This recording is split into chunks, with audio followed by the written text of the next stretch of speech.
Good. Thank you, John, for doing this. This is the first video that I do. I was thinking this since these days we are at home, everyone, and the forum is slower than normal because people are not asking about boots and backpacks and things. I could start doing maybe a series of conversations with other pilgrims or people that have walked it or people that are related to the Camino. So I thought your name was a good name to get started with because you're known. So how are things with you now? Are you okay? Everything okay with you and your family? Oh yes, I mean, very much so in the sense that, we all, both myself and my family, we're all of a sort of the same sense that this is, we're using this constructively this time because we really do see, really do see this as this is a wake-up call in the sense that, we've had these wake-up calls before collectively. Yes. I don't know whether you saw, but I saw an interview yesterday with David Attenborough with Andrew Marr. Andrew Marr is a sort of famous he does this weekly, usually very good interviews. But, David Attenborough, his hit is very much what I am. So I'm using his name because he has a certain weight to his opinion.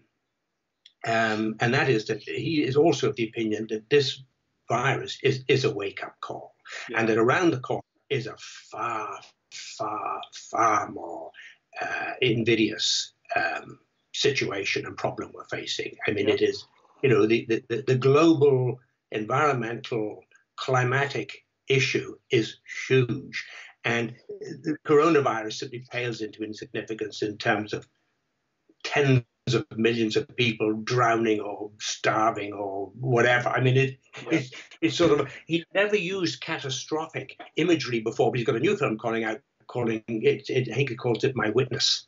Okay. So he's saying it's going to come out shortly, and it's to help or to try and convince world leaders to actually come together, because the only way we can solve these issues is globally. And of course, linking to the Camino, always been so excited about the Camino. One of the most beautiful aspects, most powerful aspects of the Camino, it truly, truly is a global family. You know this from what you do. Yeah. Most of us know it, and some of us don't. But, and we have to get into that mindset that we literally are all part of one global family. And the Camino does that very well, very effectively. Yeah. How does this affect the Camino author? How does Well, interesting enough, this lockdown is interesting because my life hasn't changed at all. I'm at my computer, following up the notes I took when I was last on the Camino, which was I didn't come back till October, November. Well, actually, it was in October. I was in Australia. I was touring Australia, giving a series of talks there. Yes. Fun enough, exactly about the sort of the global problem we face collectively, and how the Camino family as a global community can actually come together with ideas of how we can sort this out. So now, around about now, I will be heading out, and I've got several new guidebooks coming up. And of course, people said, I live half my life on the Camino because every Camino has to be walked continually and updated because it's constantly changing. This coronavirus will create even more change because already I've had people writing me saying that they're closing and they won't reopen, that sort of thing. So there's big changes are coming. And, the thing that worries me most is where people say, don't worry, we'll be back to normal, in 6 months' time or 12 or 18 months. The last thing we want to do is go back to normal. Really. We need to do it differently. And this is, again, an opportunity for us to do things differently. Yeah, exactly. And you mentioned a little bit in what you just commented on that. Are you doing some new guidebooks? Well, I'm separating out the Camino Inglés and doing a separate guidebook for that now because it warrants it. That lots of people are doing it, and a lot of people do it for the first time. And actually, the more I've walked it over the past few years, the more I realize there are probably at least 3 separate alternative routes within it, and it keeps on changing. The shunter keeps changing it, and so on and so forth. So it warrants, I think, one in its own right, and then that would make a separate one for Finisterre. But I'm also doing a new guidebook for the Camino in Vienna, which I'm very excited about. It's a wonderful route. I've been walking that for several years, and it's part of my inspiration to write that was to try and relieve some of the pressure through Saria. And of course, people coming down, especially people have done the Camino Frances once. Some people have done it 10 times before. Well, for heaven's sake, peel off at Ponferrada and come in to a different route. And part of that will also be doing the latter stages of the Camino San Blaise through Orense. Which again is a wonderful route in its own right. It's so accessible. Why on earth? There's 10 buses and 10 trains a day to Orense from Santiago, and there's about 2 a day to Saria.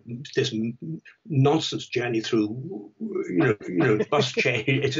Bus change in Lugo. Yes. It's hard trying to get to. So and I think that would be a benefit to the Saria route, because it is very, very be very, very busy. Yeah. And also people are interested in, like I saw on the forum, people are, when you talk to them, asking about the Norte, because and Via de la Plata, and and all these other larger route, but you haven't had books there yet. Are you thinking of that, or is that just for others? Well, I tell you why. The short answer is probably no, and for several reasons. They're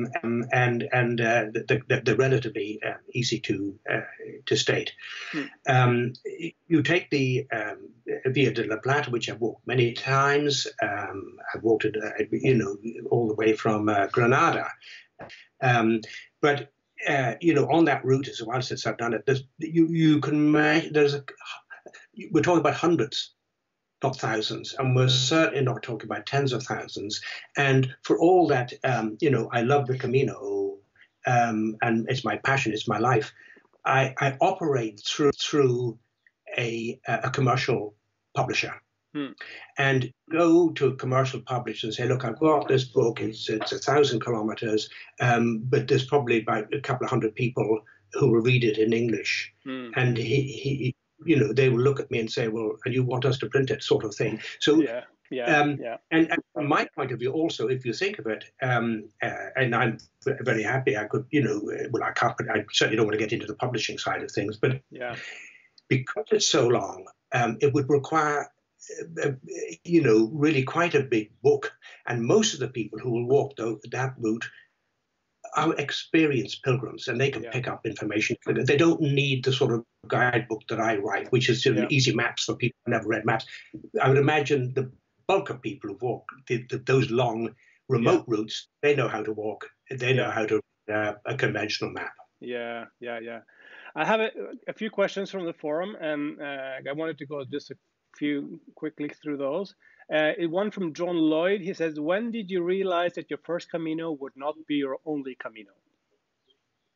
Well, the first one. I had a very graphic experience on it. I knew.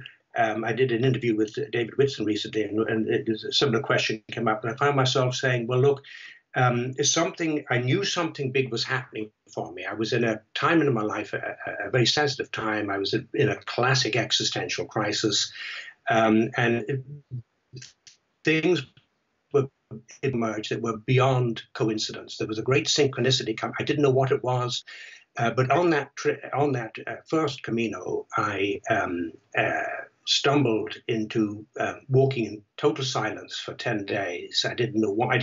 I knew something was happening, and I was sort of giving it time. And then it became very clear during that time of complete silence that I, with all the sort of, question, you're going to write a series of guidebooks for this route. The intention being to marry the internal spiritual journey with the practical outer journey. And that's where the subtitle came, a mystical and practical guide.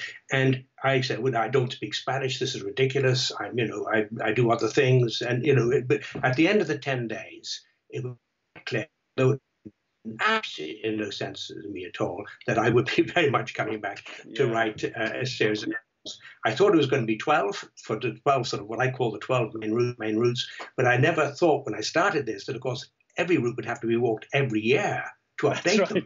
That's right. so it would be impossible to write all and update them. And if they're not up to date and fresh, then people won't buy them. Yeah, it's of no use.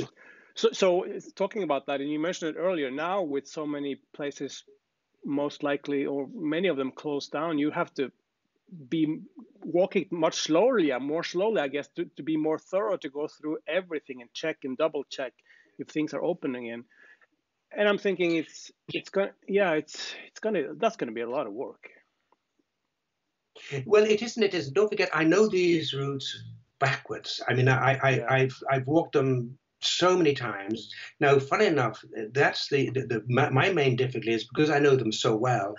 I have to really slow myself down because I can assume that nothing's changed. Yes. So I have to really stay terribly alert because I could suddenly miss that, an old water font that was there has actually been taken away because it's, whatever. So I do have to, which is why I walk always alone.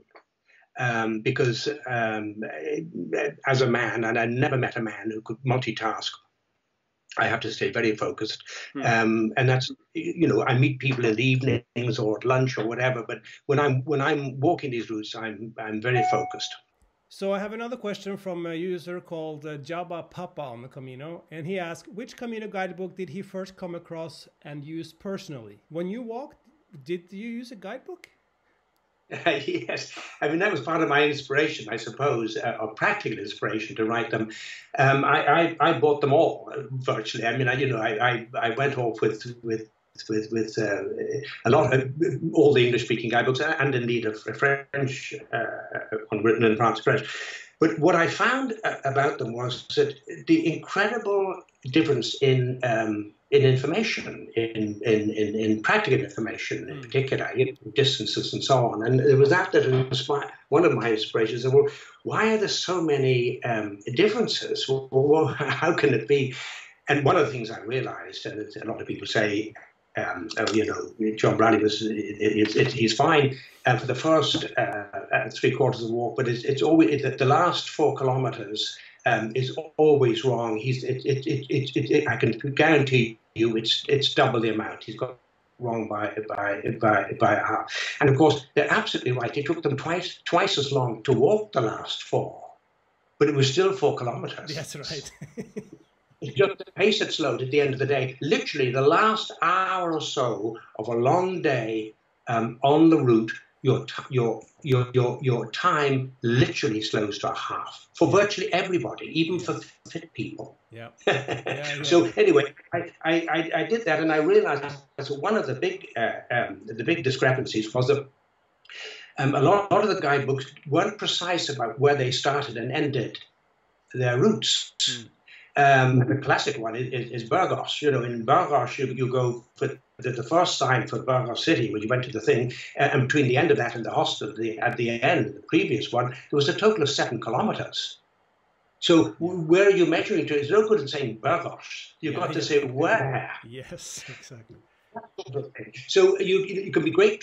So I'm very precise. I don't think I know I'm very precise. It's from the front door of this albergue to the front door of that albergue is X. Yes. So that was one of the my motivations, if you like, for writing a guidebook. That's good. And then one quick question from Rabba Hancock Rev. I think it's a reverend, from the US.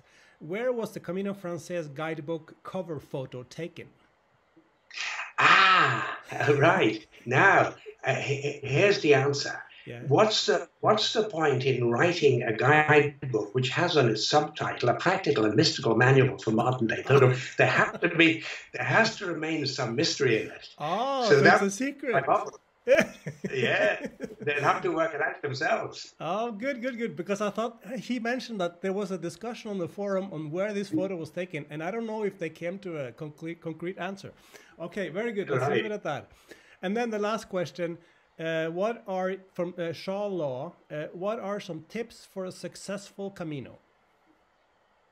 Well, I would say that for a successful Camino, I say it in all the guidebooks, but probably very few people follow it. I really suggest that people take as much focus and time and preparation for the inner journey as the outer journey. On the Camino, to make it an experience, a lasting, changing, transformational experience, we need to pay attention to both the inner and the outer journey. And most people who write to me, most people I meet and I talk to, are on the Camino usually for a specific reason, and it's usually a sort of a, if you like, a negative reason in the sense that it's something isn't working in their lives. They've lost a job, they've lost a loved one, they're confused about where they're going, they're unhappy with this, or whatever.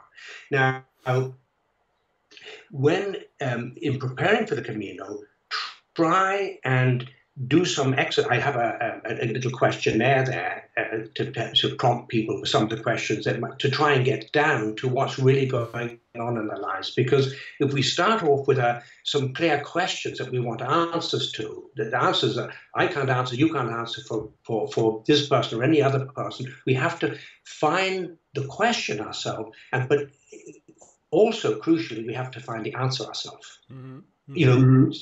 So get clear on the questions you want to bring.